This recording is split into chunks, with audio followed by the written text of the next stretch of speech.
Misalnya sudah penelitian, kemudian ada perubahan tertentu, nah itu mengajukan amandemen perubahan. Nanti perubahannya apa disampaikan dan akan direview lagi oleh Komisi Etik, dan kalau memang tidak membahayakan bisa segera disetujui, di-approve, diberikan surat.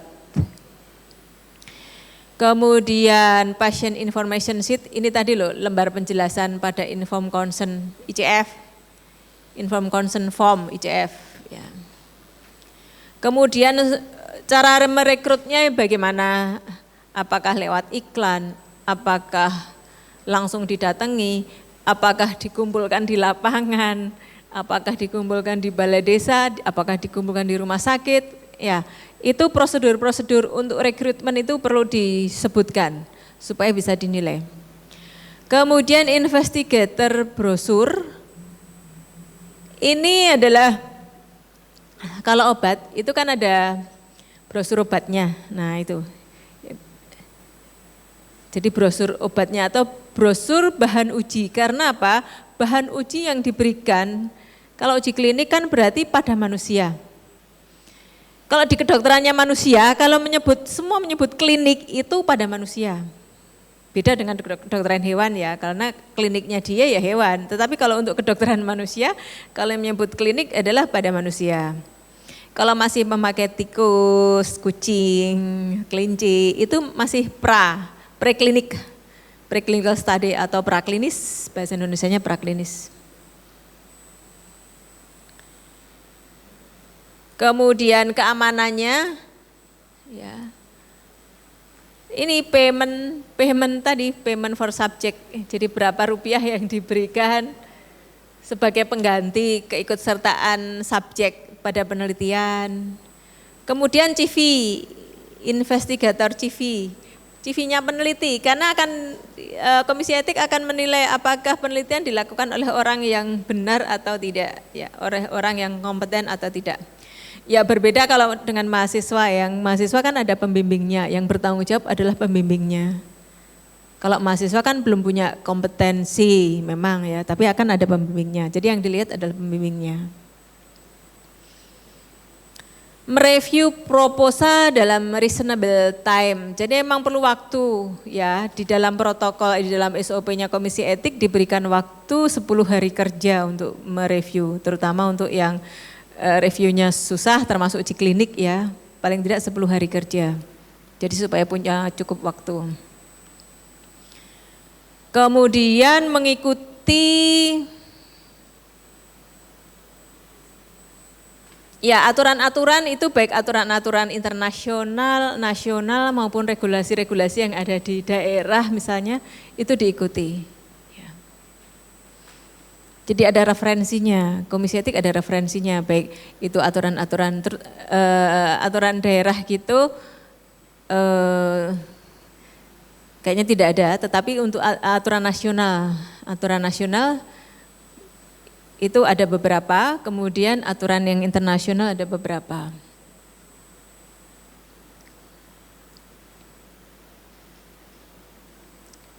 Kemudian mendokumentasikan, kemudian membuat keputusan, ya keputusannya itu bisa approve, bisa kemudian minor revision, bisa major revision, ya bisa major revision ya, pokoknya revisinya banyak itu ya major revision, karena resikonya tinggi itu major revision, kalau resikonya yang kecil hanya minor revision, dan bisa juga menterminasi. Atau jadi menghentikan penelitian, kalau misalnya ada pelanggaran itu penelitian bisa, Komisi Etik bisa menghentikan penelitian, jadi mencabut kembali surat yang sudah diberikan. Atau ditunda, menunda penelitiannya ini dihentikan dulu, ditunda sampai apa gitu ya. Kemudian conduct continuing review. Jadi ada review lanjutannya ya, terutama ini untuk penelitian yang lebih dari 1 tahun, karena minimal continuing review dilakukan setelah 1 tahun. Ya. Peneliti diminta untuk melaporkan dan kalau belum selesai harus memperpanjang. Nah, untuk memperpanjang kan harus mengirimkan laporan, laporannya direview. Ini boleh diperpanjang atau enggak gitu ya. Sekarang contoh kasus.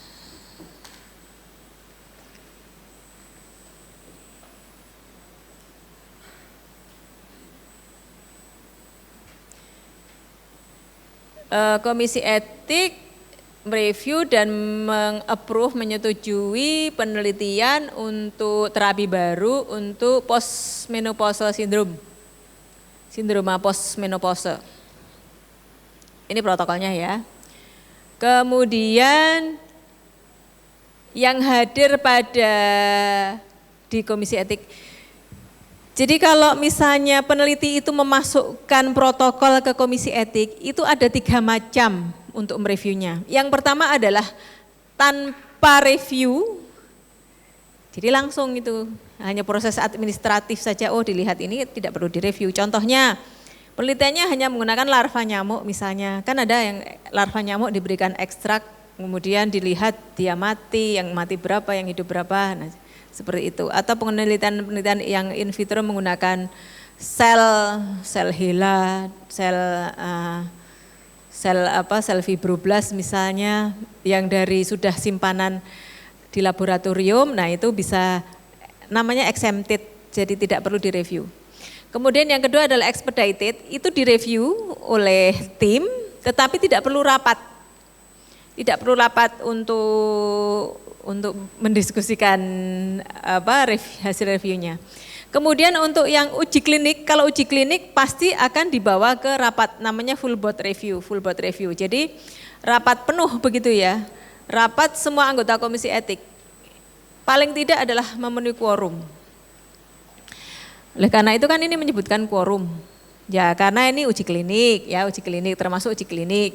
Kemudian 5 anggota datang, sehingga quorum, ya sudah quorum 5 anggota itu. Terus yang datang adalah ketua komisi etiknya. Kemudian ada internis, ada farmakologis, kemudian dari kesehatan masyarakat. Sudah 5 ya? 1, 2, 3, 4. Satu lagi, laypersonnya adalah female social worker. Ya, jadi semua ini perempuan satu-satunya, kemudian semuanya adalah laki-laki. Jadi yang 4 ini laki-laki. Ketua komisi etik internis, kemudian kesehatan masyarakat dan farmakologisnya ini semuanya laki-laki. Yang perempuan 1, ini yang social workernya. Protokolnya adalah postmenopausal syndrome. Kira-kira ini dah. Apakah boleh meetingnya dilanjutkan? Silahkan untuk tunjuk tangan, silahkan untuk menjawab. Ada volunteer untuk menjawab? Kalau enggak ada, Bu Yuli Ernawati, bagaimana menurut Ibu? Apakah bisa dilanjutkan untuk full board review-nya? Kalau yang untuk full board review yang uji klinik, Bu? Ya, ini judulnya tentang uji klinik lah, uji klinik obat baru, terapi obat baru untuk ini postmenopausal syndrome. Sindroma postmenopause. Anggotanya sudah ada 5. Sudah quorum. Sudah quorum, terus sudah ada laypersonnya, perempuan. Perempuannya sudah ada. Ketua komisi etiknya ada. Ahli penyakit dalam ada. Ahli kesehatan masyarakatnya ada. Iya. Ahli farmakologinya ada. Berarti sudah. Gimana menurut Ibu? Hah? Non klinikalnya? Ya, yang nonnya belum ada, Bu. Yang apa? yang non medisnya? Ada, ini sudah layperson ini orang Oh, awamnya, sudah. Oh, ya. perempuan, ini social worker. Berarti sudah komplit, Bu. Sudah Sudah komplit. bisa lanjut. Menurut Iya. Bu Yuli sudah komplit ya. Iya. Ada yang merasa ini belum komplit? Ya silahkan. Bu Mediana, Bu Tiffany. Ya, mungkin saya ingin menanggapi tadi dari lecture tadi salah satu poinnya adalah balance distribution. Selain mungkin bisa usia ataupun gender dan di sini kan kita lihat 4 laki-laki dan 1 perempuan, mungkin gendernya distribusinya apakah harus merata karena mengingat topiknya dia tentang menopause. Dari gender, ya. Jadi ini nanti kan kalau berpendapat yang perempuan kalah ya. Iya. Cuma 1, yang lainnya yang 4 laki-laki. Iya. Padahal biasanya itu perempuannya lebih banyak, coba di sini yang laki-laki berapa? Ini kan lebih banyak kan? Ya. Ada lagi? Dan apa? Ada lagi? Apanya Bu Yulis? Bu Yulis. Kan menopause syndrome apa mungkin tidak sebaiknya dari Opjin. Sebaiknya ada dari Opskin yang mereview ya. Ya, jadi sebaiknya dari Opsin ada yang mereview dan biar berimbang Opskinnya perempuan gitu. Ini bayangan saja, ini kan nanti berkaitan dengan postmenopause, yang mengalami postmenopause ini kan perempuan ya. Kemudian laypersonnya social worker, lainnya itu, nah ini pasti biasanya ini yang layperson itu biasanya cuma diem gitu terus tidak berani berpendapat, apalagi perempuan sendirian gitu ya. Jadi sebaiknya ada dari Opskin, kemudian ada tambahan gender tadi, tambahan yang perempuan. Terus kasus 2. Nih, pura-puranya ini semuanya jadi anggota komisi etik ya. You are a member of IC, IRB. Kemudian sebagai prinsipal ketua peneliti suatu uji klinik ya. Kan uji kliniknya vaksin rotavirus. Ketuanya Pak Saifuddin. Nah, contohnya.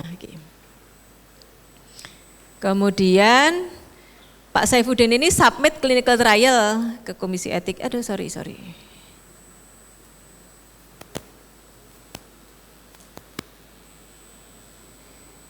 Jadi anggota komisi etik kemudian mengajukan sebagai ketua untuk uji klinik vaksin rotavirus. Ada ketuanya Prof Yati. Gimana? Kalau menurut saya, kalau kita anggota komite etik sekaligus PI yang juga submit ke komite etik, nanti jadinya tidak independen ketika, atau mungkin pas full board review kita nggak hadir, sehingga kita memberikan kesempatan anggota komite etik lain untuk mereview tanpa kehadiran. Tapi saya nggak tahu secara detail, tapi itu jelas kalau kita mereview protokol kita sendiri, jelas itu akan biasnya akan tinggi karena kita mereview punya kita sendiri. Menurut saya seperti itu. Nilainya 100 utuh. Jadi sebagai anggota komisi etik nggak boleh, misalnya saya, tapi mosok ya saya nggak meneliti jadi anggota komisi etik, kan kita boleh meneliti, jadi boleh membuat protokol, boleh submit ke komisi etik, tetapi tidak diikutkan dalam proses review itu sedikit pun. Jadi pokoknya sudah masukkan ke komisi etik, nanti biarkan komisi etik yang menilai adalah orang lain, jadi tidak boleh ikut. Kemudian di dalam, kalau Jikul ini kan masuk ke full board review tadi ya, jadi rapat seperti yang sebelumnya tadi, yang sebelumnya kan perlu rapat juga. Nah di dalam rapat itu nggak boleh hadir, tidak boleh hadir di dalam rapat supaya tidak ada bias. Oke, baik. Masih ada kasus lagi, 3. IRB-nya mereview protokol uji klinik. Kemudian pada meeting, pada rapat tersebut full board review ada 5 orang hadir. Sehingga quorum lima hadir, kemudian quorumnya 7. Ternyata quorumnya 7. Kalau sesuai dengan SOP-nya Komisi Etik itu quorumnya adalah 7 misalnya. Kemudian 2 anggota available bisa dihubungi per telepon. Kemudian satunya adalah dekannya. Satunya adalah dekannya.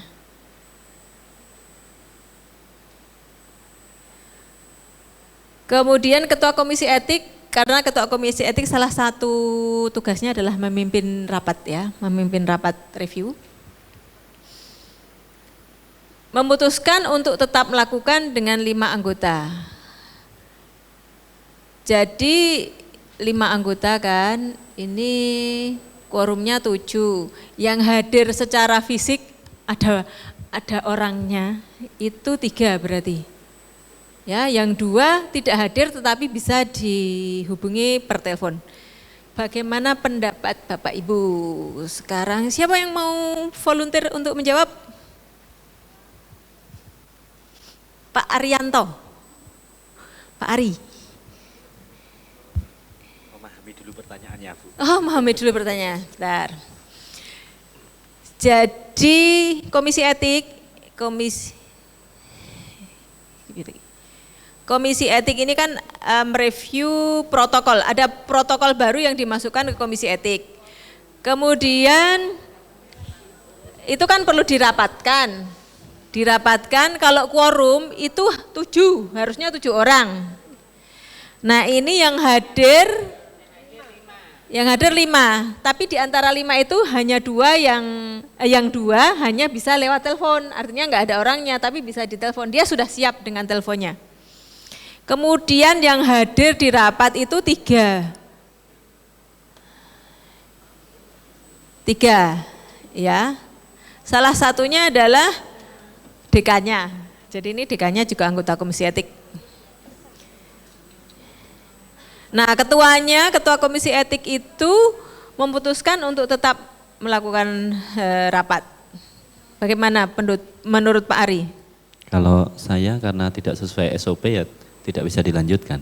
Bisa dilanjutkan. Kalau dilanjutkan hasilnya juga tidak bisa dipertanggungjawabkan sesuai SOP kan berarti. Ya, karena tidak sesuai SOP. Betul ya, 100%. Itu tidak sesuai dengan SOP. Ada pertanyaan lain. Yang per telepon ini gimana? Bu Umi. Ini Bu Umi sedang pergi. Oh, sedang pergi ya. Bu Hastuti. Kan ada yang per telepon. 2 anggota. Itu termasuk dijumlahkan dalam peserta hadir atau tidak yang per telepon? Tidak, Bu. Kalau menurut SOP-nya harus 7 hadir, berarti kan dari yang hadir di situ kan belum quorum ya. Jadi belum memenuhi jumlah yang ditentukan dalam SOP-nya. Kalau misalnya yang lainnya sudah ada 5, ya, kemudian ditambah lagi 2 orang yang per telepon. Nah itu sudah memenuhi quorum belum? Tergantung di SOP-nya disebutkan atau tidak. Apakah harus hadir secara fisik ataukah bisa by phone? Kalau di SOP-nya disebutkan yang 2 bisa, maksudnya tidak harus hadir secara fisik, mungkin bisa dilanjutkan. Di SOP-nya tidak detail, hanya quorum disebut quorum apabila ada 7 gitu. Tapi yang gimana? 2 kan yang 2 enggak hadir secara fisik ya, Bu. Ya. Perlu dibenahi itu SOP-nya. Dibenahi jadi gimana, Bu? Dibenahi ini mesti ini terbiasa dengan akreditasi ini, ya. Jadi kan harus sesuai SOP, maksudnya SOP-nya itu harusnya kan ada kejelasan ya. Jadi quorum 7 itu di situ mestinya disebutkan hadir secara fisik atau dia bisa by phone, termasuk yang bisa by phone itu termasuk dianggap sebagai hadir di forum itu atau bukan, itu mestinya ada kejelasan. Ketika di SOP-nya tidak berbunyi seperti itu, mestinya yang 2 itu tidak quorum ya, tidak quorum karena tidak sesuai. Baik, betul jawabannya seperti itu. Namun misalnya di dalam SOP disebutkan bahwa memenuhi quorumnya adalah 7 orang, baik itu hadir secara fisik maupun per telepon. Kira-kira SOP-nya itu betul atau tidak? Kalau di situ disebutkan fisik dan per telepon, ya berarti dia quorum, Ya, memenuhi karena sesuai. sesuai dengan standar GCP tidak? Nah itu yang saya belum tahu. Gimana Bu Rike? Tidak sesuai ya, ya karena harus hadir. Nah kalau gimana diskusinya kalau per telepon itu kadang-kadang mungkin udah sinyalnya kadang jelek, jadi apalagi kalau sekarang pakai WA call gitu udah video call cuma kelihatan gambarnya aja beruwet gitu, jadi nggak bisa.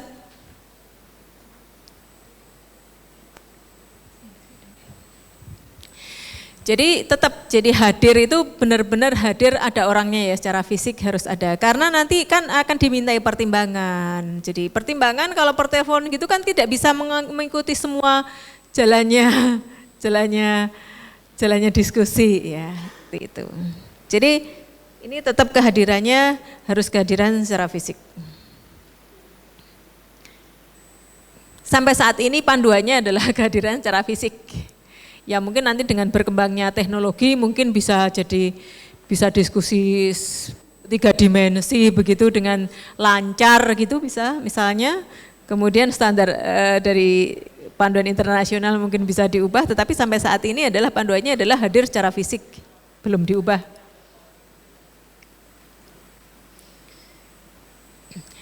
Nah, yang diputuskan oleh Komisi Etik itu harus independen.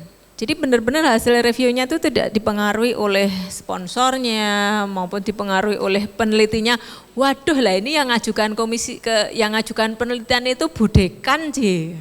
Nah, itu nggak bisa jadi pertimbangan. Yang jadi pertimbangan ya kontennya protokol itu, bukan karena protokolnya dibuat oleh budekan misalnya atau bu wakil dekan gitu. Diputuskan harus memenuhi quorum tadi sudah ya.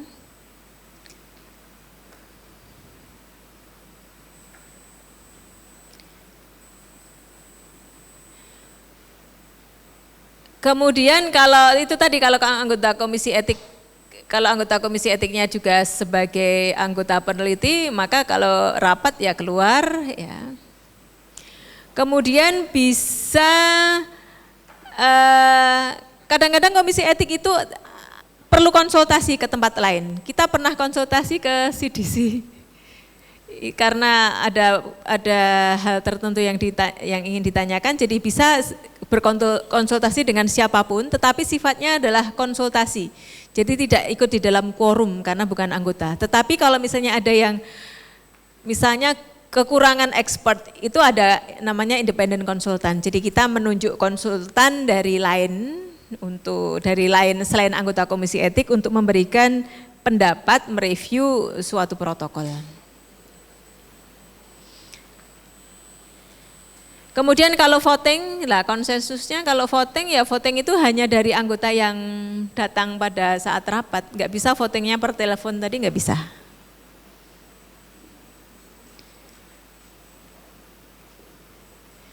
Nah ini ada multi country trial dilaksanakan di 4 negara, kemudian sudah di-approve oleh komisi etik di salah satu ini di tempat organisasinya tersebut ya yang mengajukan ethical approval. Tetapi ini kan ada di 4 negara, di country A, di negara A ini masih dipending. Kemudian ketua peneliti ini memutuskan untuk melaksanakan penelitian berdasarkan approval dari komisi etik tempatnya organisasi tersebut. Jadi tempat organisasinya ketua peneliti misalnya nih. Jadi misalnya ketua penelitian di Indonesia ini sudah di-approve, mau dilakukan juga di Thailand, kemudian di Filipina gitu. Kemudian semuanya 4 negara, Bisakah kemudian melakukan, di India misalnya ini depending, bisa nggak melakukan penelitian di India? Yang di Indonesia sudah disetujui semua nih. Yang deket aja deh, Pak Sandi, boleh nggak?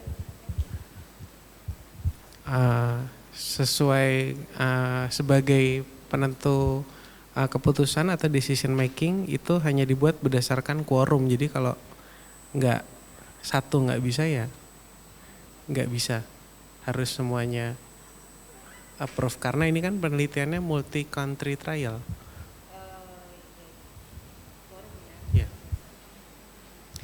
Ini multi country trial, jadi sebetulnya istinya mungkin bukan quorum ya, tetapi kalau multi country trial, ethical approval harus didapatkan di tiap negaranya yang mau dipakai. Karena apa? Kemungkinan kan culture-nya akan berbeda. Ya. Jadi kan nanti culture-nya berbeda, kemudian inform concern-nya juga pasti akan berbeda kan, disesuaikan dengan daerah masing-masing, dengan negara masing-masing. Jadi kalau mau dilakukan di 4 negara juga harus mendapatkan, mau di India nggak bisa pakai yang dari Indonesia, ya. Mau yang di Indonesia kita pakai yang dari, di Amerika tuh sudah disetujui, mosok komisi etiknya yang di FKUGM tidak menyetujui misalnya seperti itu. Ya nggak bisa, harus semuanya disetujui dulu ya. Di Indonesia harus disetujui, meskipun yang di Amerika itu disetujui misalnya. Jadi tiap negara harus di-approve dulu. Oke.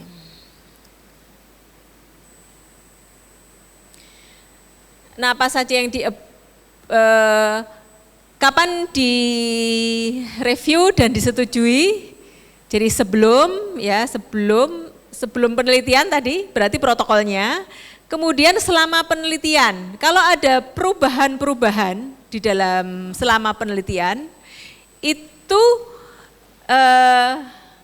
peneliti harus meminta amandemen, ya, perubahan-perubahan meminta amandemen. Kemudian tugas selain peneliti adalah melaporkan adverse event, ya. Nanti ada di sesi lain ada SAE ya, SAE Serious Adverse Event misalnya. Nah bisa saja karena ada SAE laporan Serious Adverse Event, kemudian misalnya penelitiannya dipending dulu gitu ya. Kemudian nanti di akhir juga membuat laporan penelitian ya. Ke Komisi Etik juga melaporkan, ada formnya tertentu untuk melaporkan. Terutama isinya paling ini, apakah ada perubahan protokol atau pelanggaran protokol.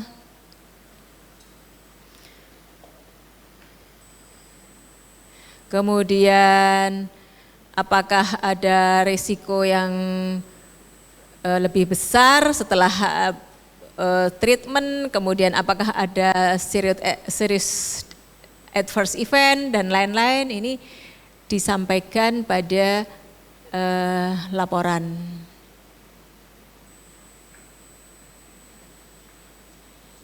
Nah, ini tanggung jawab Komisi Etik yang lain adalah membuat form-form, kemudian melakukan meeting, kemudian studi monitoring, jadi set visit juga, kemudian mungkin emergency meeting, kemudian memberikan edukasi, training kepada anggota Komisi Etik, kemudian mendokumentasikan dan merekod, jadi semuanya ada catatannya, semuanya terdokumentasi. Kalau di Komisi Etiknya FKUGM semuanya online, jadi tersimpan dalam file-file, dalam folder-folder.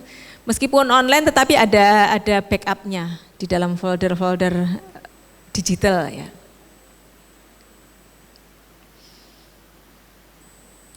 Dokumen-dokumen tidak 3 tahun, tetapi kita 5 tahun karena sesuaikan dengan aturannya UGM. Semua dokumen disimpan sampai 5 tahun. Oke.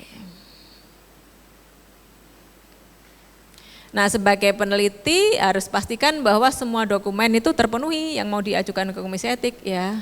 Sebelum kemudian selama dan di akhir adalah final study report. Jadi laporan akhir juga diberikan ke Komisi Etik.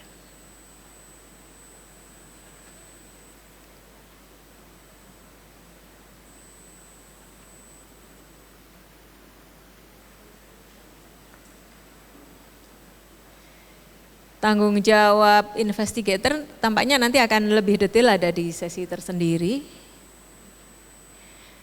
Ada mungkin satu pertanyaan? Ya? Ya, negara. Oh, di UGM dan misalnya di Sarjito dan di rumah sakit di Surabaya misalnya. Ya, tergantung di kebijakan dari sana. Kan ada minta izin ke rumah sakit Dr. Sutomo misalnya, penelitiannya di Sarjito dan Dr. Sutomo misalnya. Anda sudah dapat yang dari Sarjito, nah Anda minta izin ke sana, tergantung kalau dari sana menghendaki juga untuk di-approve oleh Komisi Etik, jadi berarti review dimasukkan. Tetapi kalau bisa memakai yang dari dari UGM Dr. Sarjito bisa langsung. Jadi tergantung institusinya. Oke. Terima kasih. Mohon maaf kalau ada salahnya. Semoga bermanfaat. Wassalamualaikum warahmatullahi wabarakatuh. Oversight atau melakukan juga tidak hanya mereview tetapi sampai melakukan supervisi kaitannya dengan etik dari suatu penelitian.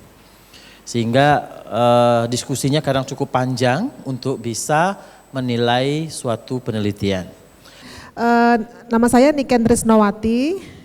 Ya, saya sudah ikut terlibat dalam GCP sejak sekitar 8 tahun yang lalu, sekitar tahun 2011.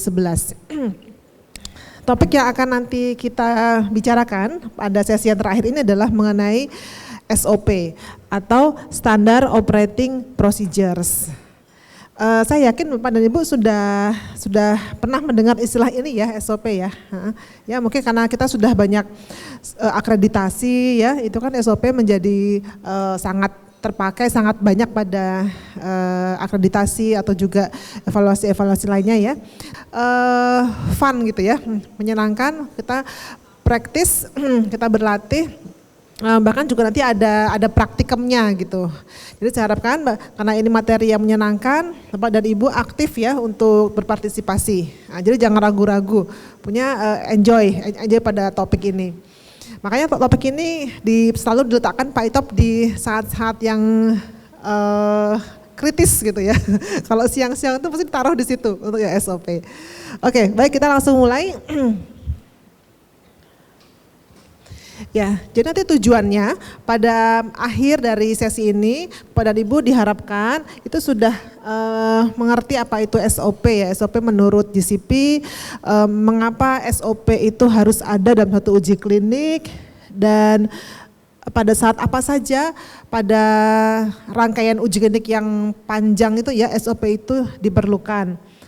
Kemudian juga nanti bagaimana cara membuat SOP, cara membuatnya, dan hal-hal penting apa yang berkaitan dengan SOP ya. Jadi diharapkan itu saya yakin nanti tercapai ya pada akhir dari sesi ini. Ya, sebelum kita mulai, ini ada pacuan ya, ada pemicu suatu kasus akan kita lihat bersama-sama. Ini ada suatu uji klinik ya, suatu uji klinik yang membandingkan suatu cara baru untuk mendiagnosis penyakit malaria. Nah, dia dibandingkan dengan cara konvensional dengan pengecatan apusan darah ya. Ya. Suatu uji ini dilakukan di suatu institusi di tingkat perifer mungkin ya.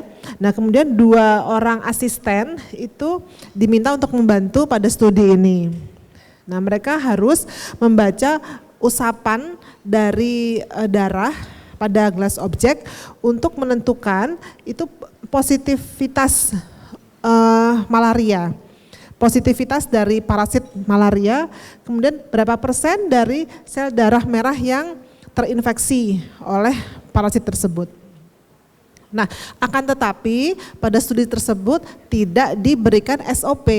Nah, jadi cuma kerjakan ini kerjakan untuk tujuan ini saja. Jadi itu aja perintahnya.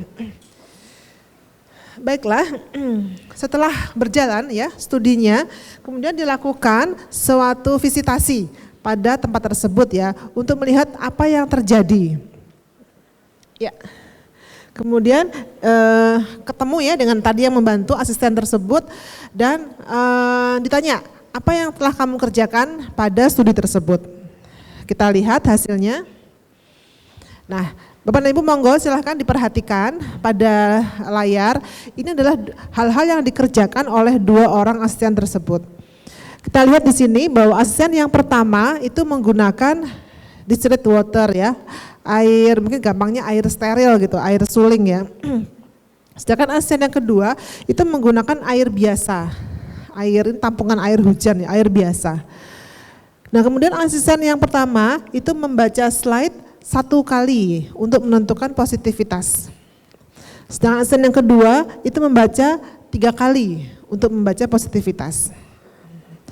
Terus untuk melihat berapa persen yang persentase dari darah merah yang dikenai oleh parasit, asisten pertama itu membaca 2 kali, 1, 2 dan diambil rata-ratanya. Nah, sedangkan asisten yang kedua membaca 3 kali dan dia mengambil yang ketiga ya, yang terbesar ya, yang terbesar untuk menentukan rata-ratanya. Nah kemudian pada akhir pekerjaan, asisten yang pertama itu menghancurkan semua record ya, ini semua ore-orean, semua itu dihancurkan.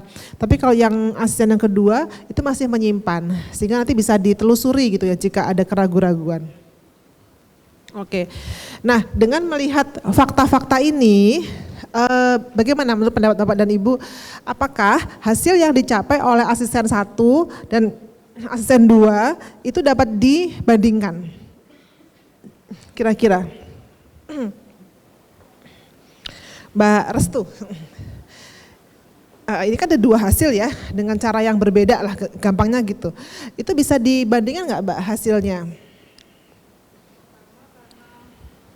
Mungkin yang keras Mbak. Ya.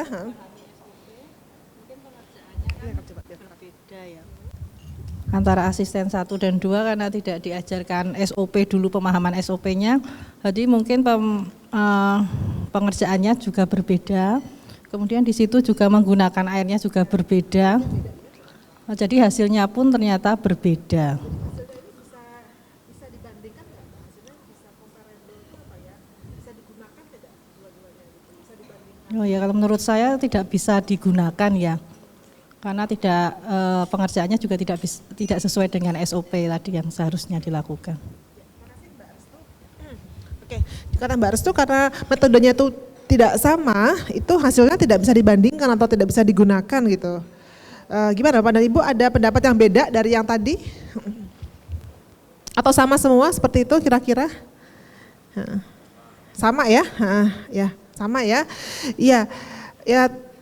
Secara logika sederhana saja, jika ini suatu metode berbeda ya, itu tentu hasilnya tidak dapat dibandingkan ya, karena sangat besar pengaruh dari metode tersebut gitu. Jadi kalau dipaksakan juga nanti akan mempengaruhi dari hasil studi tersebut ya.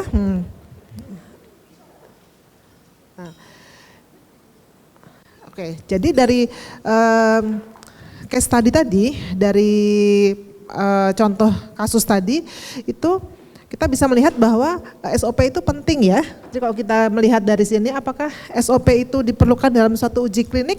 Jadi jawabannya kira-kira sangat diperlukan ya Bu ya.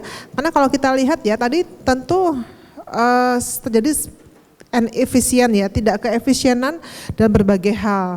Karena dia harus mengulang lagi studinya lagi ya, itu pemborosan waktu, biaya, tenaga. Nah, sehingga itu menjadi SOP ini suatu hal yang penting dalam uji klinik. Nah sekarang sebenarnya untuk apa sih SOP itu dalam uji klinik atau apa perannya? Nah kita lihat di sini bahwa pertama adalah untuk konsistensi atau uniformity ya. Jadi jika kita menginginkan suatu pekerjaan itu dilakukan secara konsisten ya, uniform, sama gitu ya. Nah jadi titik itulah kita memerlukan SOP ya gitu. Jadi kita tidak ingin ada variasi di sini ya berdasarkan mungkin pengalaman dari orang yang mengerjakan atau kemampuan, kita tidak ingin. Kita ingin itu di situ sama ya, seragam. Sehingga tadi hasilnya bisa dibandingkan. Kemudian juga efisiensi. Nah, tadi contohnya ya, kalau misalnya kita tidak mempunyai SOP, itu tentu nanti akan terjadi inefisiensi, tidak efisien. Contohnya tadi kita ingat pada kasus harus diulangi lagi uji kliniknya, itu pemborosan waktu, tenaga, biaya ya dan sebagainya lah, sehingga tidak efisien. Nah kemudian juga timeliness ya, ini berhubungan dengan timeliness tadi efisiensi, timeliness itu kesesuaian berdasarkan waktu. Nah, jadi kita memang harus, kalau uji klinik itu ada target-targetnya berdasarkan waktu ya, jadi misalnya 3 bulan harus mencapai apa, 6 bulan mencapai apa gitu, jadi kesesuaian pekerjaan berdasarkan waktu. Nah dengan SOP ini, timeliness itu akan bisa tercapai gitu, tapi kalau tidak ada SOP itu akan kecil ya peluangnya tercapai, karena pasti jadi error terus, kesalahan terus gitu ya. Kemudian juga profisiensi atau kemahiran. Jadi SOP ini juga kita perlukan untuk mencapai suatu kemahiran, atau dengan mudahnya SOP itu merupakan training tool untuk melatih pada orang-orang yang terlibat pada uji klinik. Jadi kalau kita mau melatih misalnya teman kita ya, sejawat kita, atau melatih orang-orang yang merupakan tanggung jawab kita, misalnya kita suatu pimpinan tim gitu ya, orang-orang yang merupakan tanggung jawab kita, itu kan kita perlu melatih ya. Nah itu sebagai alat latihnya itu tidak usah macam-macam, cukup SOP saja, nanti bisa digunakan SOP ya. Kemudian untuk continuity atau kesinambungan ya. Nah jadi kalau dengan adanya SOP itu kita tidak perlu cemas. Seandainya misalnya ada tadi anak buah kita gitu ya, misalnya izin karena sakit atau karena sesuatu hal tidak masuk gitu. Kita tidak perlu khawatir, ini kalau digantikan sama orang lain itu nanti akan berbeda gitu hasilnya ya. Karena orang lain akan menggunakan cara yang berbeda. Nah dengan SOP kekhawatiran tersebut tidak akan terjadi, karena siapapun yang mengerjakan itu akan memberikan hasil yang sama. Kemudian untuk transparansi, SOP juga berfungsi untuk transparansi atau evaluasi dari satu uji klinik. Misalnya tadi ada audit, ada monitor, ada inspeksi, itu pasti akan menanyakan SOP-nya. Nah, karena salah satu komponen ya untuk mengetahui bahwa sesuatu itu betul-betul dilaksanakan adalah SOP. Nah, soalnya kalau misalnya tidak ada SOP, bagaimana akan melaksanakan gitu. Misalnya apakah Anda melakukan misalnya tadi ya penimbangan berat badan gitu misalnya. Oh iya melakukan gitu ya. Mana SOP-nya? Wah tidak ada. Nah itu sudah menimbulkan satu kecurigaan gitu ya, mungkin bukan kecurigaan ya, satu tanda tanya pada pemeriksa apakah betul-betul melakukan. Nanti kalau ada SOP-nya, nah ini sudah menimbulkan kepercayaan, oh iya ini pasti dilakukan ya, ini kan sudah punya SOP. Nah, jadi untuk audit ya, untuk audit atau untuk kepentingan evaluasi. Ya, jadi ini adalah hal-hal reasoning atau alasan kita memerlukan SOP, dan juga yang terpenting adalah SOP merupakan syarat dari GCP. Baiklah, sekarang kita tahu bahwa uji klinik kan panjang sekali ya Bapak dan Ibu ya, dari awal sampai akhir itu suatu tindakan yang berurutan dan saling berkaitan dan memakan waktu yang sangat panjang. Nah sekarang pada prosedur apa sih itu diperlukan SOP? Ada kira-kira yang ingin mencoba pada prosedur apa diperlukan SOP? Semua prosedur? Semua prosedur? Ya. Nah, dalam GCP itu tidak ada aturan ya Bapak dan Ibu ya. Jadi pada prosedur apa itu harus ada SOP. Tetapi GCP itu memberikan suatu garis besar gitu ya, prinsip-prinsip bahwa tindakan atau prosedur yang harus disertai SOP di situ adalah prosedur yang key, yang penting gitu ya. Nah, yang penting. Jadi suatu prosedur yang penting dalam riset itu harus ada SOP-nya di situ. Nah, kemudian ini pertimbangan lainnya ya adalah apakah prosedur tersebut itu merupakan prosedur rutin. Nah, jika itu merupakan suatu prosedur rutin, itu bisa tidak diberikan SOP di situ. Nah, misalnya apa yang rutin ya? Misalnya kalau rutin itu kalau di rumah sakit adalah pengambilan darah misalnya ya. Nah, jadi misalnya studi kita itu akan mengambil darah dari pasien, dari subjek itu dengan cara yang sama dengan prosedur dari rumah sakit tersebut. Nah, itu karena sama, itu kita tidak harus memberikan SOP di situ. Karena sudah rutin ya. Nah, akan tetapi jika itu bukan merupakan prosedur rutin dan dia akan sangat berperanan pada performance, safety, dan kualitas dari data itu wajib diberikan SOP. Karena itu bahaya sekali kalau itu tidak rutin dilakukan dan ini merupakan prosedur yang penting. Jika tidak dilakukan dengan tepat itu akan menimbulkan masalah pada safety, pada data. Nah, itu harus ada SOP. Jadi itu ya prinsip umumnya dari tindakan apa yang perlu diberikan SOP. Nah, ini adalah prosedur-prosedur hal-hal pada uji klinik yang biasanya atau commonly ya biasanya lazimnya ada SOP-nya adalah informed consent ya. Nanti besok kita belajar mengenai informed consent dan informed consent adalah merupakan suatu titik yang penting dalam suatu uji klinik. Makanya tadi key penting prosedur betul harus ada SOP-nya. Kemudian juga interaksi dengan komisi etik. Tadi baru saja Bu Eti dari komisi etik kan memaparkan mengenai peran dari komisi etik. Nah, itu kan hal yang penting, maka ada SOP-nya. SAE reporting, serious adverse event ya. Jadi kejadian yang tidak diinginkan yang serius, yang serius itu yang mungkin arti bebasnya arti yang berat gitu ya. Jadi SAE atau serious adverse event, kejadian yang tidak diinginkan tapi yang berat itu juga harus ada SOP-nya bagaimana untuk menghadapinya. Manajemen dari IMP. Nah, IMP adalah produk yang diuji, itu bagaimana untuk manajemennya. Mulai dari penerimaannya, penyimpanannya, pembagiannya, accountability ya penghitungannya dan bagaimana sampai disposisi ya bagaimana untuk ya pembagiannya itu juga harus ada SOP-nya. Kemudian manajemen dari TMF. TMF itu adalah file-file ya yang ada pada uji klinik. Nah, itu juga harus ada SOP-nya. Bagaimana kita mengatur file-file yang banyak sekali pada uji klinik. Kemudian juga ini berhubungan dengan evaluasi tadi, monitoring, inspeksi, audit, misconduct itu juga harus ada SOP-nya. Sampel management. Nah, jadi kalau kita akan mengambil sampel dari subjek. Sampelnya bisa macam-macam, bisa dari darah mungkin ya, cairan biologis, kemudian sampel lainnya ya itu kita juga harus memiliki SOP di situ. Seleksi dan deployment staff. Jadi bagaimana kita merekrut staff, kemudian juga bagaimana jika nanti harus berhenti ya staff tersebut itu juga harus ada SOP-nya.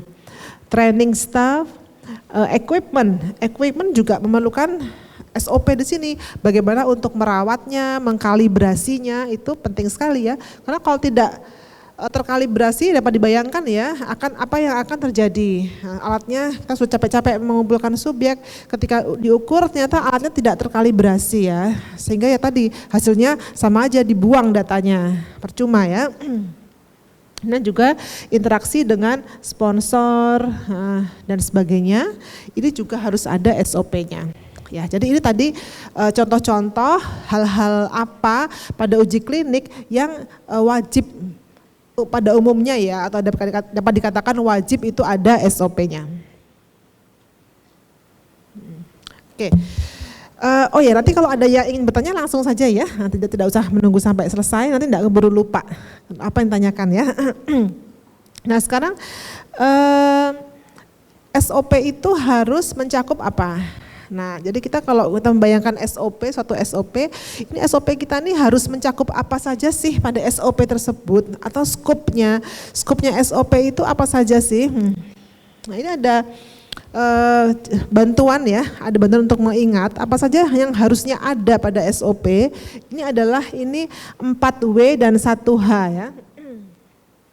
4W itu adalah what has to be done ya. Jadi apa yang akan dikerjakan gitu, apa yang harus dikerjakan.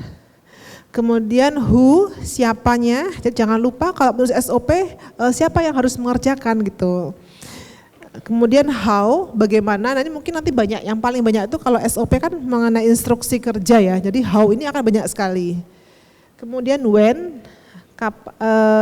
kapan, dan where, di mana. Nah jadi jangan lupa ketika kita mau menyusun SOP, ini harus ada di benak kita. Nah, jadi apa itu mungkin berhubungan dengan tujuan misalnya ya, apa yang harus dikerjakan, siapa, bagaimana, kapan, dan di mana. Ya, jadi ini ada skopnya ya. Nanti kita akan praktikum membuat SOP. Nah, jadi ketika praktikum ini juga mohon diingat-ingat ya. Nah, jadi dipraktekkan apa yang sudah didapatkan di sesi ini nanti dipraktekkan pada praktikum. Oke, Bapak Ibu, sebelum saya teruskan, ini ada exercise sedikit mengenai SOP. Jadi di depan Bapak dan Ibu itu sudah ada kertas yang berwarna-warni ya, sudah ada ya. Oke, ya nanti kita akan praktek ya. Karena sekarang kan zamannya evidence ya. Jadi kalau nggak ada bukti itu tidak mantap lah ya, tidak dipercaya gitu. Karena kita akan mencari bukti pentingnya SOP. Nah di sini di depan itu nanti ada instruksi. Ya, Bapak dan Ibu mengikuti apa kata instruksi tersebut. Tidak boleh tanya ya, pokoknya ikuti aja. Ikuti sesuai dengan persepsi Bapak dan Ibu sekalian. Sudah jelas nggih? Masih Bu ya? Oke, follow the instruction. Ya, jadi yang pertama, gambarlah 3 buah segitiga.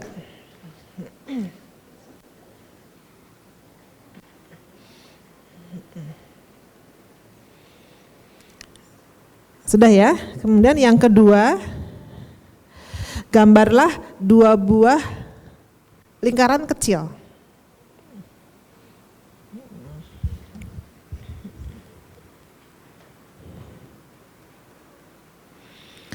Sudah, nomor 3, gambarlah 1 buah lingkaran besar.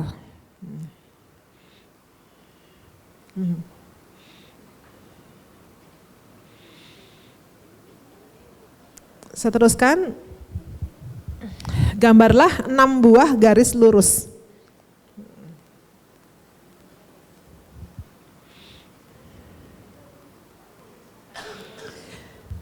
Nah ini yang agak sulit.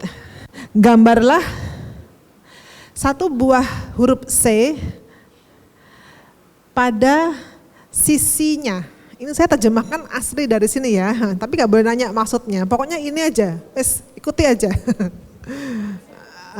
Gambarlah sebuah huruf C pada sisinya. Ya. Nah, pokoknya nggak boleh nanya tadi, nggak boleh nanya. Saya cuma menerjemahkan apa yang ada di layar ya, nggak boleh nanya. Pokoknya ini gitu instruksinya. Ya, oke. Nah sekarang ini udah selesai, ini adalah instruksi ya, instruksi. Nah sekarang coba diangkat kertasnya, oke, diangkat kertasnya Bapak Ibu, diangkat jadinya, oke, seperti ini gambarnya, ada yang gini, ada yang gini, ada yang gini, macam-macam ini ya. Ini ada 40 orang, kalau 40 orang nanti ada 40 versi ya. Ya, tuh jadi apa nih? Jadi panda ini. Jadi panda. Jadi seperti ini. Wah, ini gede-gede. Ini kecil, ini penuh kebak kertasnya. Wah, ini ada yang jadi orang tapi terbalik. Enggak. Ya, ini jadi ondel-ondel. Ini juga ondel-ondel juga tapi besar. Ya. Oke. Bapak dan Ibu, ini bukti nyata loh ya, bukti nyata bukan hoax bahwa dengan satu instruksi yang sama yang dikerjakan oleh 40 orang terdapat 40 hasil ya, 40 versi gitu loh. Nah artinya apa? Artinya bahwa instruksi saja tapi tidak jelas ya, kan tadi kan saya pada sisinya yang gimana gitu kan, nah, artinya kan tidak jelas ya kalau ada pertanyaan ya. Jadi hanya dengan instruksi saja, tapi kalau tidak jelas itu juga nanti hasilnya juga beragam ya. Ini bukti ya, bukti. Oke. Nah, jadi artinya instruksi kita atau SOP itu juga harus baik ya. Karena kalau tidak cuma memberikan instruksi saja, kita sudah merasa ayam gitu ya, sudah merasa ayam, sudah merasa tenang, jadi kita memberikan instruksi saja. Pasti nanti hasilnya seperti ini nih gitu, dapat kita bayangkan ya. Tapi ternyata hasilnya ya seperti ini gitu ya. Jadi kalau suatu instruksi tidak jelas itu juga memberikan hasil yang kurang baik. Nah tadi bisa seperti ini ya gambarnya. Acak-acaknya. Nah atau seperti ini, kepala kucing. Nah, padahal sebenarnya yang diinginkan oleh si pembuat instruksi tadi adalah menggambar kepala kucing gitu. Tapi karena kurang jelas instruksinya, jadi hasilnya bisa bermacam-macam ya gitu. Ya, nah coba kalau tadi diubah seperti ini ya instruksinya. Nah ini nanti hasilnya akan mengurangi ya, akan mengurangi variasi. Ya ini nyata ya, bukti ya. Oke. Nah jadi artinya instruksi itu tidak cuma sekedar instruksi, dia juga harus good ya, harus baik ya. Nah sekarang bagaimana instruksi yang baik? Ya itu adalah konten dan bahasa, isi dan juga bahasa itu harus understandable, harus dapat dimengerti. Nah kemudian dia harus bersifat simple, sederhana, dan mudah untuk dilaksanakan. Dan dia juga harus jelas dan tidak bermakna yang ambigu ya, yang bermakna ganda atau bermakna yang meragukan. Dan dia juga harus koheren. Koheren itu sesuai dengan logika ya. Kan kalau logika itu kan biasanya urutan ya. Jadi yang terjadi dahulu itu tulis dahulu, kemudian berikutnya itu koheren. Nah, jadi yang terjadi lebih dahulu tuh harus ditulis lebih dahulu. Enggak boleh model flashback ya. Jadi sekarang terus balik gitu enggak boleh ya. Kalau kita membuat SOP itu harus urut itu koheren sesuai dengan logika, dan juga harus lengkap, tidak boleh ada yang kelewat, karena kalau kelewat nanti ya sama aja nggak jadi juga gitu ya hasil yang kita inginkan. Ya. Oke, nanti kita akan praktek untuk lebih jelasnya ya. Nah, jadi tadi untuk ciri dari good SOP ya memang cuma segitu, tapi nanti kita akan praktek untuk lebih memahami arti dari tadi SOP yang baik. Sekarang kita akan ke pembuatan SOP ya. Siapa sih yang membuat SOP gitu? Apakah harus ada orang khusus atau instansi khusus yang membuat SOP? Tidak ya. Jadi siapa yang membuat SOP? Jadi SOP itu dibuat oleh orang yang terlibat dalam suatu proses. Itu aja. Jadi orang yang terlibat langsung dalam suatu proses. Nah, tapi orang ini itu harus mengetahui dengan baik segala hal yang berhubungan dengan proses tersebut. Nah, ini bagaimana dia bisa tahu? Nah, itu bisa macam-macam. Dia dapat taunya. Bisa dari dia mendapatkan training sebelumnya, ya. Jadi misalnya dia mendapat training sebelumnya, atau mungkin juga ditambah juga selain training ada pendidikan formalnya gitu ya, itu jadi bisa perpaduan lah. Tapi artinya dia harus terlibat langsung dan dia memahami dengan betul proses tersebut. Dan dia juga harus tahu bagaimana menulis SOP. Nah, jadi ini aja syaratnya, tidak harus orang dengan suatu pendidikan khusus gitu, tidak ya. Nah, jadi Bapak dan Ibu bisa ya menulis SOP jika memang sesuai dengan prosedur yang akan dikerjakan nanti. Ya. Nah, SOP itu perjalanannya tadi setelah ditulis ya oleh penulis yang pertama, dia itu tidak langsung dikerjakan, langsung digunakan, tidak Bapak Ibu. Jadi dia harus direview dulu. Direview itu kayak diteliti gitu ya, diteliti oleh orang lain selain penulis yang pertama. Orang ini bisa satu orang atau lebih ya, dengan memang dengan training dia sudah memiliki pengalaman dan memiliki kemampuan yang memang lebih tinggi biasanya dari penulis pertama. Jadi mungkin yang mengevaluasi ini supervisornya ya gitu, jadi atasannya dia akan mengevaluasi ya, karena kan dia memiliki tadi experience yang lebih banyak, memiliki kemampuan yang lebih banyak sehingga dia bisa mengkoreksi, bisa menemukan kekurangan-kekurangannya. Ya, ini bisa berkali-kali nih proses review ini ya. Ini kayaknya kurang lengkap di sini, dikembalikan lagi gitu, bolak-balik ya. Nah setelah review ini selesai, itu dia harus di-approve. Karena kalau tidak di-approve oleh PI, itu tidak ada legalnya ya, tidak ada kekuatan hukumnya gitu untuk bisa diberlakukan. Harus di-approve dulu oleh PI atau orang yang ditunjuk oleh PI. Nah setelah di-approve, lengkap tanda tangannya, baru ini nanti bisa diberlakukan. Jadi jangan belum ada, ini sudah diberlakukan, nanti secara legal, secara hukum ini tidak benar gitu ya. Ya, jadi itu perjalanan dari SOP. Nah, setelah tahu perjalanannya, sekarang bagaimana formatnya? Nah, pada GCP itu juga tidak ada suatu format baku ya Bapak dan Ibu. Karena GCP itu memang dia sengaja dibuat fleksibel gitu. Kalau saya lihat ya dari semua aturannya, GCP itu sangat fleksibel. Karena kalau dia terlalu kaku, nanti dia juga penerapannya terbatas. Nah, tapi kalau dia dibuat fleksibel, yang hanya prinsip-prinsipnya yang penting, itu dia menjadi sangat luas. Bisa diterapkan di berbagai kondisi. Yang penting prinsipnya. Ya prinsipnya, ini kita lihat di sini format prinsip ya, format utama atau format apa ya istilahnya tuh ya yang biasanya ada lah ya, itu ada judul, ada author ya, yang pengarang tadi ya, ingat ya, yang menulis, yang mereview, yang ini yang meng-approve ya. Dan ini adalah data-data mengenai versi, nomor ya, penomoran, kemudian ada tanggal. Nah ini yang di atas. Nah kemudian ini baru yang body atau yang badan itu mulai dari sini.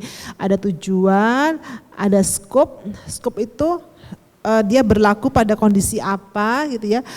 Prosedurnya, siapa yang bertanggung jawab, hubungannya dengan SOP yang lain. Dan ini adalah bagian bawahnya ada glossary. Glossary itu adalah keterangan, misalnya singkatan atau keterangan definisi dari suatu kata atau suatu istilah ya. Kemudian ada referensi dan mungkin ada attachment, ada lampiran gitu. Jadi ini adalah hal-hal yang biasanya ada dalam suatu SOP. Nah, tapi memang ini juga fleksibel ya Bapak Ibu, tergantung kepada SOP yang kita buat. Ini contohnya ini ada judulnya. Ini SOP-nya, ini judulnya.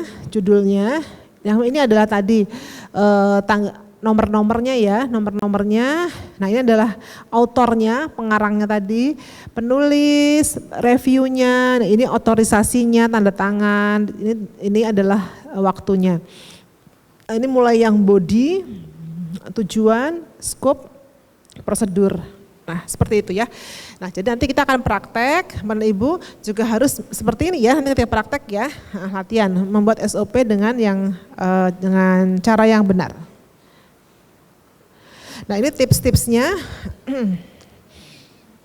Oke, sampai sini ada yang tanya dulu, Bapak Ibu? Ada yang nanya? Oh iya silahkan Mbak Mediana.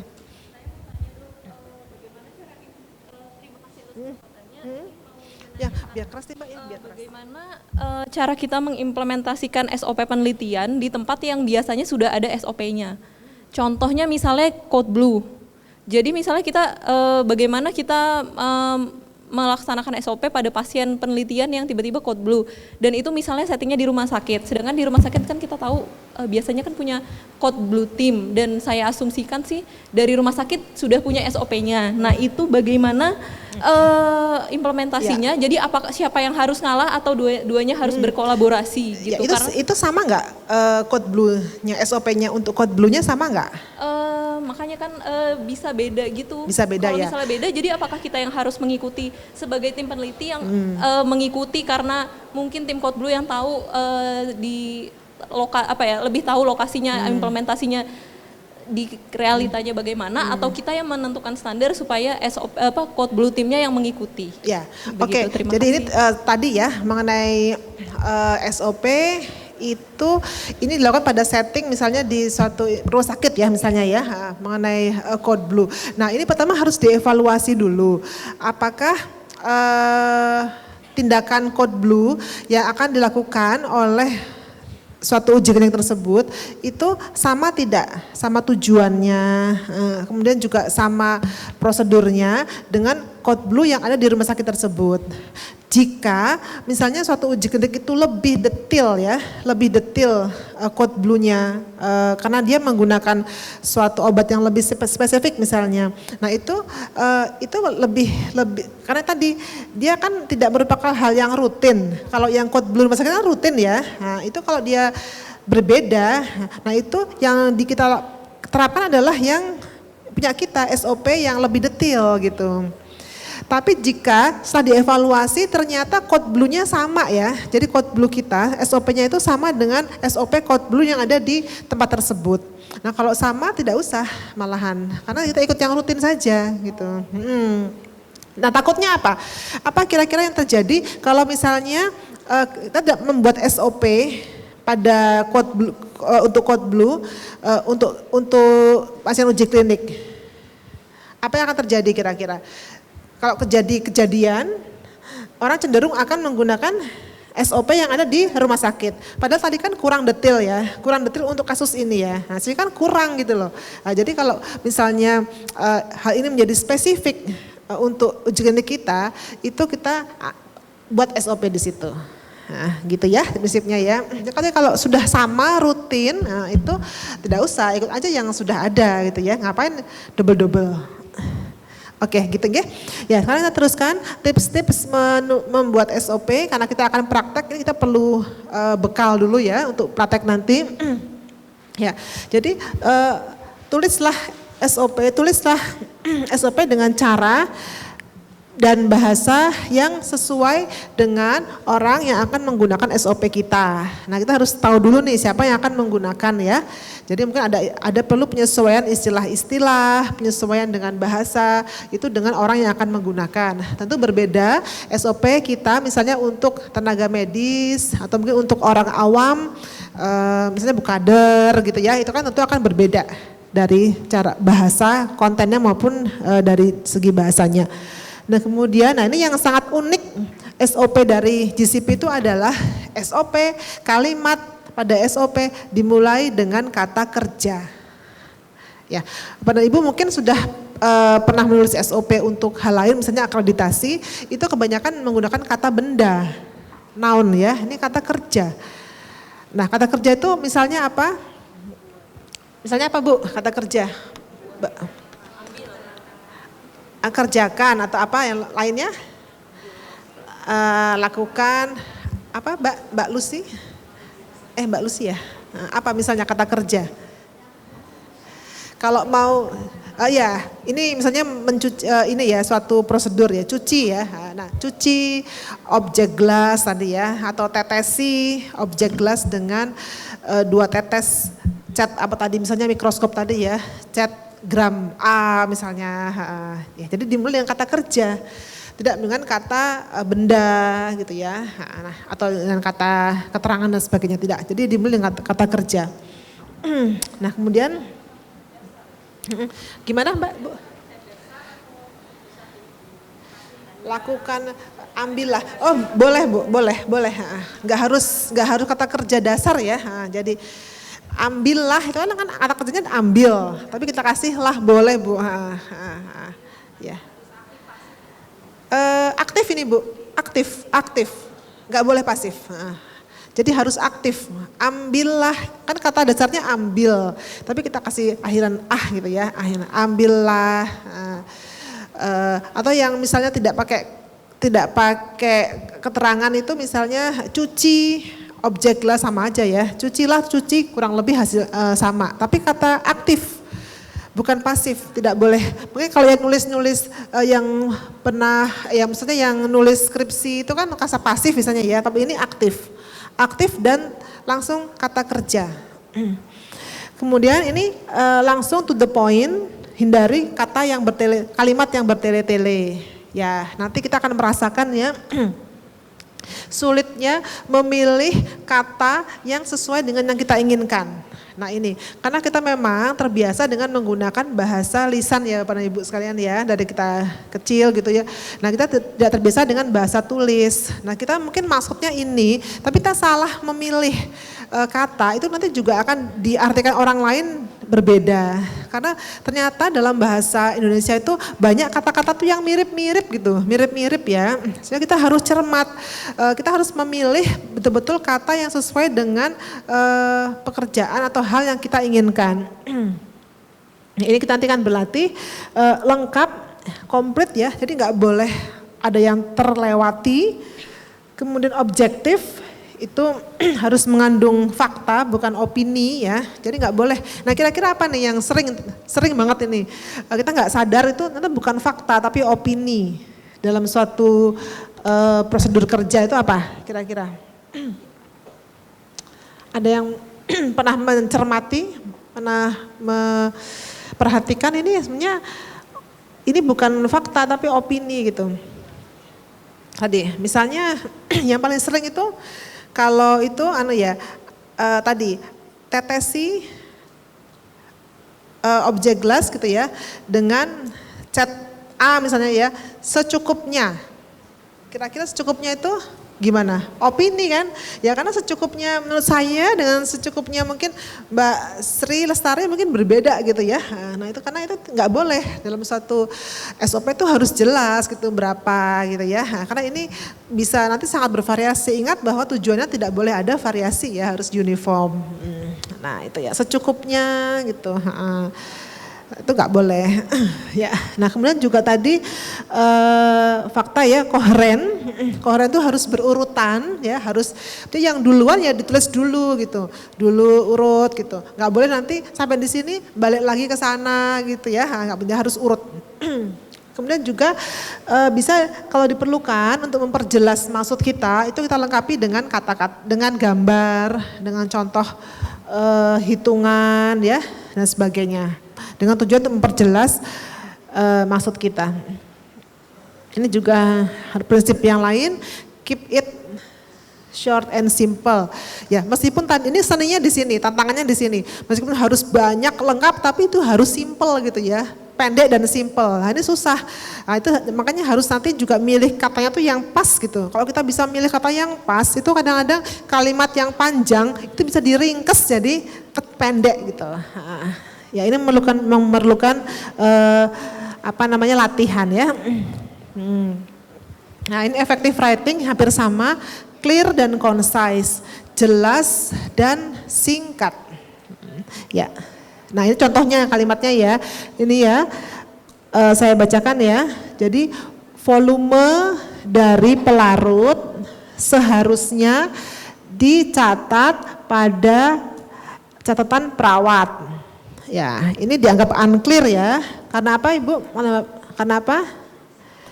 Ya, ini ya tidak to the point gitu ya. To the point-nya ya langsung catatlah, record volume pelarut pada catatan perawat. Kalau ini kan volume pelarut seharusnya. Seharusnya itu kan boleh iya boleh enggak kan, kalau seharusnya itu kan kayak himbauan gitu ya, kok ini enggak himbauan nih, catatlah. Nah, jadi lebih dengan ya contoh ini kita bisa merasakan bahwa kalau dimulai dengan kata kerja itu udah lebih direct gitu, lebih langsung dan juga lebih singkat. masih sama ya. Untuk detailnya tadi tergantung pada orang yang akan menggunakan. Jadi kalau misalnya orangnya itu orang awam dan ini agak rumit, justru akan harus lebih detail di situ ya. Tapi kalau misalnya ini suatu yang sering digunakan, nah itu akan bisa lebih ringkas. Menggunakan nama generik ya, itu juga harus jangan menggunakan merek. Karena bahayanya kalau mereknya nanti nggak ada, nanti berhenti prosesnya ya. Misalnya kita menggunakan spet injeksi itu ya siring ya, itu jangan menggunakan Terumo gitu ya. Nanti ambil Terumo 3 mili. Nanti kalau Terumonya nggak ada, nah berhenti dong gitu, nggak jalan. Karena harus Terumo ini, SOP-nya bilang begitu ya. Ya jadi pakai nama generik ya. Kemudian juga kita kalau hindari memberi alternatif tapi tidak jelas orang kapan memilih yang alternatif pertama atau kedua, ini akan membingungkan. Ya, jadi kalau kita memberikan option pilihan itu harus jelas. Kamu milih nomor 1 jika seperti ini gitu, milih 2 jika seperti ini. Jadi orang itu jelas. Oh kalau saya seperti ini, kondisi saya seperti ini, saya akan memilih nomor 1 gitu, dan nomor 2 gitu ya. Tapi kalau cuma ini atau ini itu dia malah jadi suka bingung gitu ya, bingung. Tapi kalau udah diberikan reasoningnya, alasannya itu akan orang lebih mudah untuk memilih. Ya, ini juga penting ketika SOP. Nah, jadi SOP itu tidak tadi dibuat, direview, di-approve, langsung diberikan kepada orang yang akan mengerjakan. Itu tidak, dia harus dilatihkan. Ini yang penting ya. Jadi SOP itu tidak, nih SOP-nya kerjakan seperti ini ya, tidak. Dia harus dilatihkan dulu juga, latihan dulu gitu. Nah, jadi juga harus ada trainingnya ya. Kemudian juga orang harus memiliki akses. Jadi dalam satu tim harus memiliki akses, jangan SOP itu disimpan biar nggak lecek, dikunci, nanti kalau ada monitoring biar masih bagus. Nah, jangan ya. Oke. Nah kemudian juga orang juga harus diberikan, tim kita harus diberikan suatu pengertian bahwa harus patuh kepada SOP. Ini banyak terjadi Bapak Ibu, orang sudah mengerti SOP ya, sudah dilatih SOP, tetapi tidak mengerjakan. Ya, karena apa? Banyak faktor ya. Mungkin karena bisa paling banyak sih yaitu males gitu ya, males gitu ya. Ini lebih cepat kayak gini gitu. Jangan. Harus juga kita tanamkan moral untuk patuh. Dan juga jika ada kesalahan, karena SOP itu masih mungkin salah ya Bapak dan Ibu. Jika ada kekurangan pada SOP, itu mereka kita dorong untuk lapor. Jangan diem aja gitu. Jangan kita, mereka udah tahu salah diam aja gitu ya. Nah, kita harus memberikan, membuat mereka pengertian bahwa mereka harus proaktif jika menemukan kesalahan. Oke, ya jadi ini kesimpulannya, SOP adalah suatu dokumen metode untuk mencapai keefektifan dan efisien untuk mendukung kualitas dari suatu uji klinik. Oke, demikian Bapak dan Ibu untuk jadi SOP bukan hanya dokumen yang tadi ya ada hanya karena takut untuk pemeriksaan gitu ya. Jadi dia betul-betul harus berfungsi. Apa di sini Bapak Ibu ada pertanyaan? Ya mungkin kalau belum nggak apa-apa, nanti kita akan habis ini kita akan praktek ya Bapak dan Ibu ya. Kita akan praktek nanti bagaimana kita menulis SOP dan juga bagaimana kita mengerjakan SOP yang dibuat oleh orang lain. Nah ini di sini ya, Bapak dan Ibu nanti akan dibagi menjadi dua kelompok ya. Saya sebutnya kelompok A sama kelompok B gitu ya. Nanti kelompok A itu nanti akan membuat SOP mengenai jus buah. Nah, jus buah ya. Oke. Nanti dari hasil SOP yang dibuat oleh kelompok A akan dikerjakan oleh kelompok B gitu. Nah kemudian kebalikannya kelompok B nanti akan membuat SOP membuat kopi dengan coffee machine ya. Ya nanti SOP dari kelompok B akan dikerjakan oleh kelompok A. Nah nanti akan kita lihat apakah akan jadi jus buah dan kopi ataukah alat menjadi rusak ya Bapak dan Ibu ya.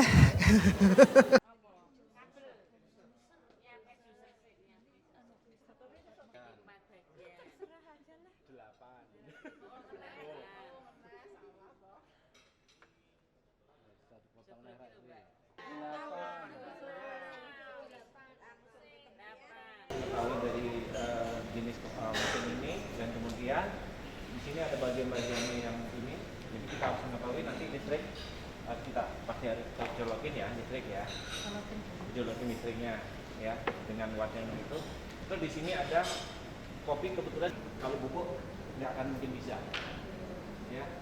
Dan di sini kita ada tetap tempat air ya, air mineral yang istilahnya sudah bisa langsung diminum. Jadi bukan air mentah yang dari sumur atau dari apa. Jadi sudah bisa langsung diminum. Langsung menyesuaikan. Berarti kalau saya masukin air es boleh, Mas? Boleh. Nggak apa-apa. Tapi nanti di sini akan menyesuaikan. Bisa. Karena dia harus butuh air. Nah, di sini ada sebentar dipegang gelas dengan tangan. Ya, mohon maaf. Kita tunggu ya. Sampai nanti ada tulisannya dia ready to use. Tombol warming up yang sebelah ini.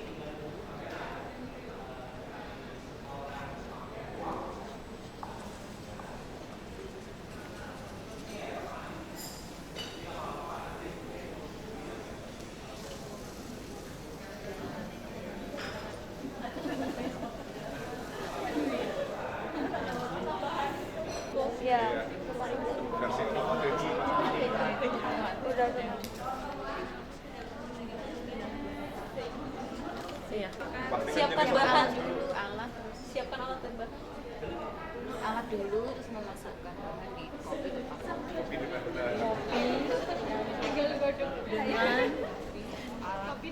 Benar ya. Pelaksana tulis nggak?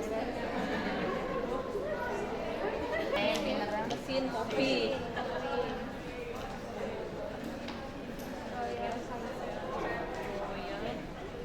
Apa yang sudah dicuci? Cara kerja, 1. Colokkan kabel sumber listrik. Iya, nanti kita yang menghabiskan.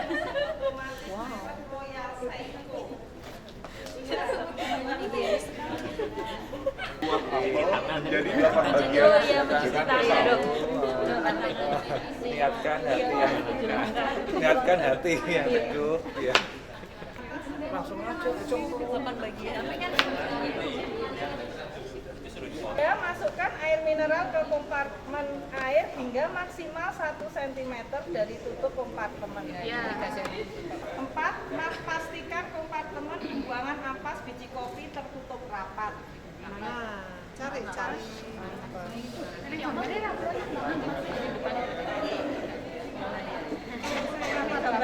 Tunggu, itu tanda tanya. Ini ada orang lain deh, ya. Oh, ada gambarnya Kak. Pengaman. Terletak di kanan bawah mesin. Hingga kanan bawah mesin. Mesinnya mana dulu nggak tahu. Mesinnya mana, kanannya mana? orang ketemu Saleh. Ini dimatikan.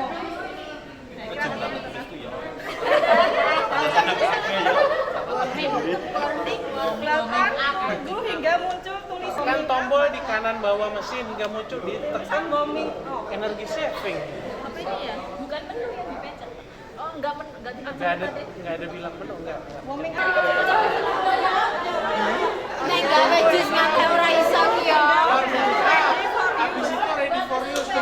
Jadi harus kalau kayak gini lah ya. Tapi harus sampai bunyi.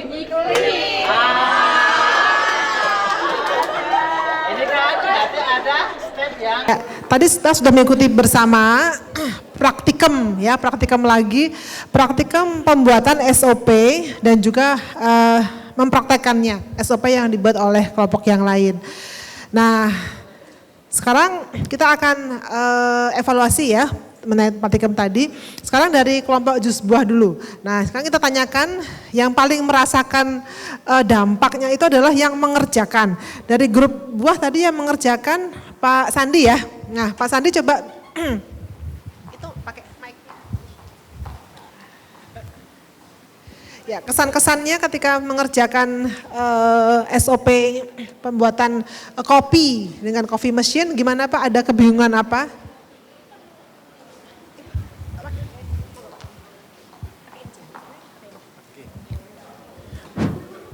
Terima kasih. Seperti biasa, yang namanya nyari kesalahan orang tuh paling enak dan paling gampang. Untuk SOP pembuatan kopi dengan mesin mungkin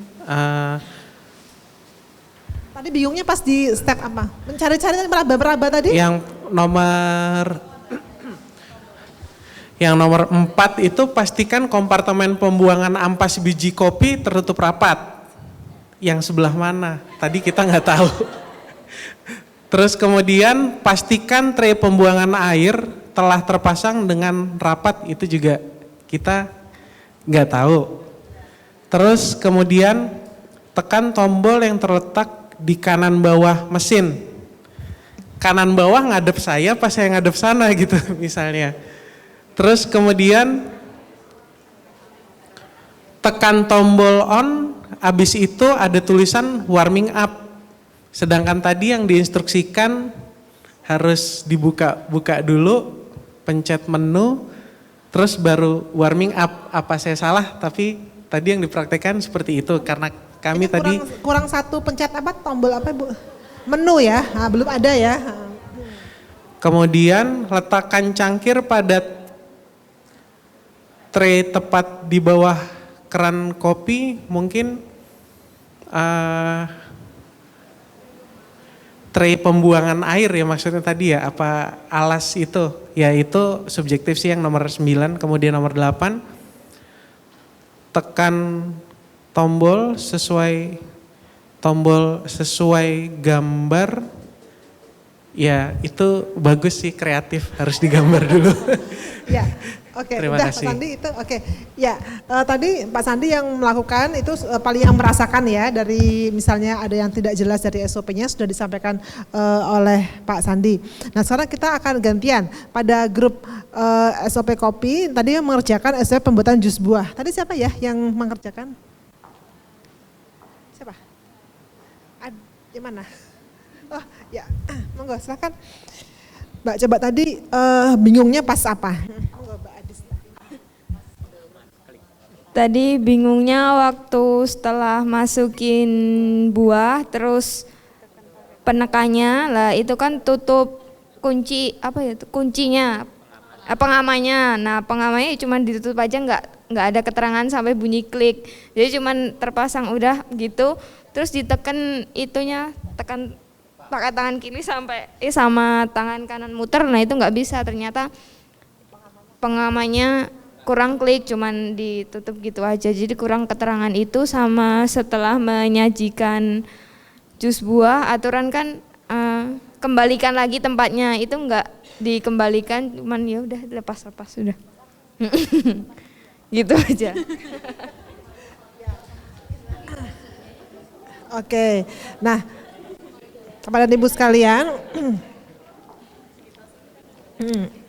tadi sudah merasakan bahwa kalau satu SOP itu tidak jelas ya, itu akan sulit bagi orang yang mengikutinya. Ada keraguan-keraguan ya tadi tadi tempat pembuangan ampas kopi atau tadi ya kurang sampai bunyi klik itu meskipun terpasang ya nggak akan bisa jalan terus gitu ya.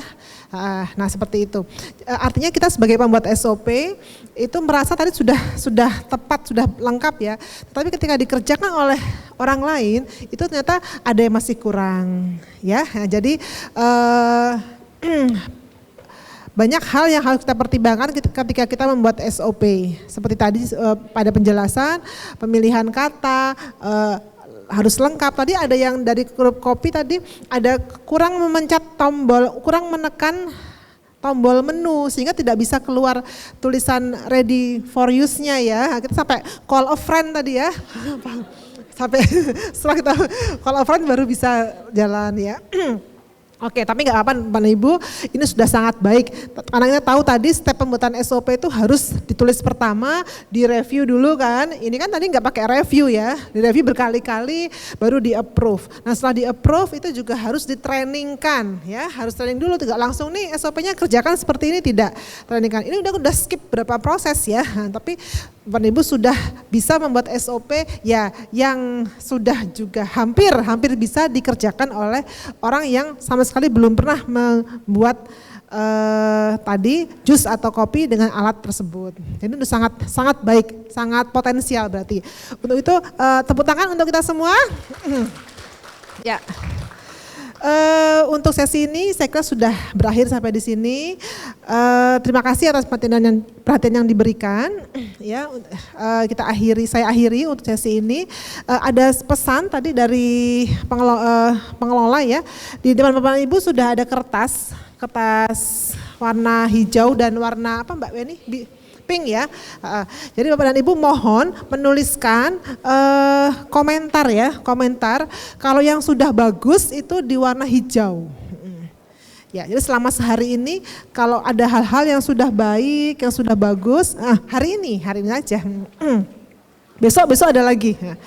Jadi selama sepanjang hari ini jika sudah ada hal-hal bagus apa yang sudah dijumpai, mohon dituliskan di situ. Nah tetapi jika menjumpai kebalikannya ya, hal-hal kok yang masih kurang pas gitu ya, kurang nyaman, monggo dituliskan di yang warna pink. Apa saja Bu? Boleh apa saja. Mungkin kuehnya kurang enak juga mau. Boleh. Monggo silakan. Kurang banyak katanya. Ya, untuk saya silakan pada Pak Itop ya. Nanti kalau dibesarin besok awas nggak habis. Saya silakan pada Pak Itop, monggo silakan Pak Itop. Oh, ini kan udah langsung selesai. Ya, udah. Mau di-close ya. Oke. Sama untuk besok, ya. Untuk besok. Ruangannya terlalu besar. Ruangannya terlalu udah saya bilang, saya itu kepanasan di sini.